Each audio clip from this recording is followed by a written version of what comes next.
Halo Bu Kristi, kali ini kami akan mempresentasikan hasil diskusi kami mengenai praktikum virtual hukum Om. Perkenalkan, nama saya Evelyn, nomor absen 13.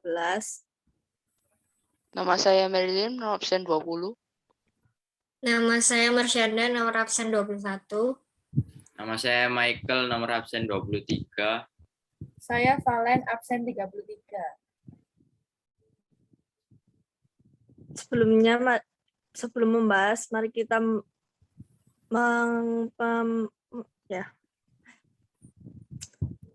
Pada part pertama, kita akan membahas pengertian dan definisi dari hukum Ohm.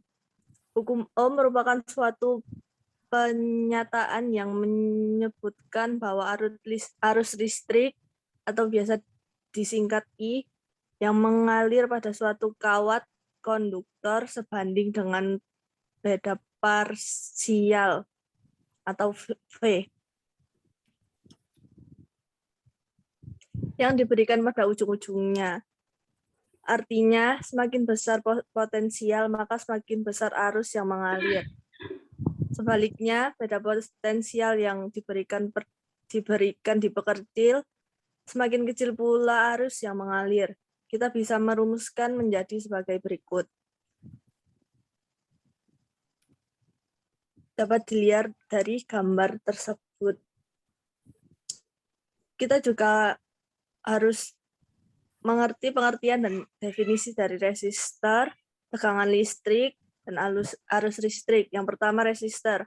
Resistor merupakan komponen elektronik yang memiliki 2 pin dan didesain untuk mengatur tegangan listrik dan arus listrik.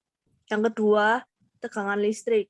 Tegangan yang bekerja pada elemen atau komponen dari satu terminal atau kutub ke terminal atau kutub yang lain, yang dapat menggerakkan muatan listrik. Yang terakhir, arus listrik. Laju aliran muatan listrik melewati suatu titik atau bagian yang dikatakan ada ketika ada aliran berisi muatan listrik melalui suatu bagian.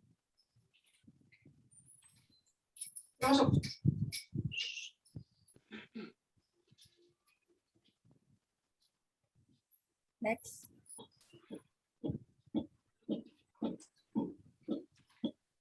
Bagian kedua adalah rumusan masalah dan hipotesis percobaan. Di sini kita mempunyai 2 rumusan masalah. Yang pertama, apa hubungan antara tegangan dan kuat arus yang melalui resistor dengan hambatan konstan? Yang kedua, bagaimanakah menentukan nilai resistor atau hambatan dari percobaan? Kita juga mempunyai 2 hipotesis. Yang pertama adalah adanya hubungan antar kuat arus dan tegangan yang melalui resistor dengan hambatan konstan. Yang kedua, tidak adanya hubungan antara kuat arus dan tegangan yang melalui resistor dengan hambatan konstan.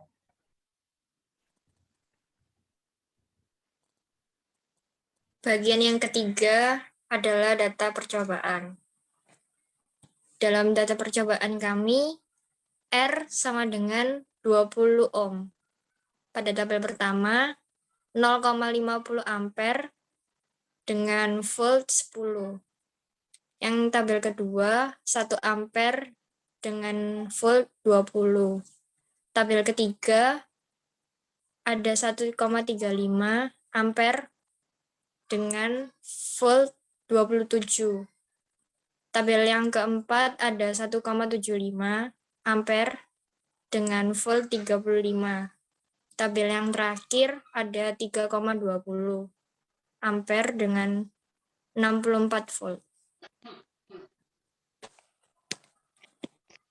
Selanjutnya, kami akan membahas analisis data.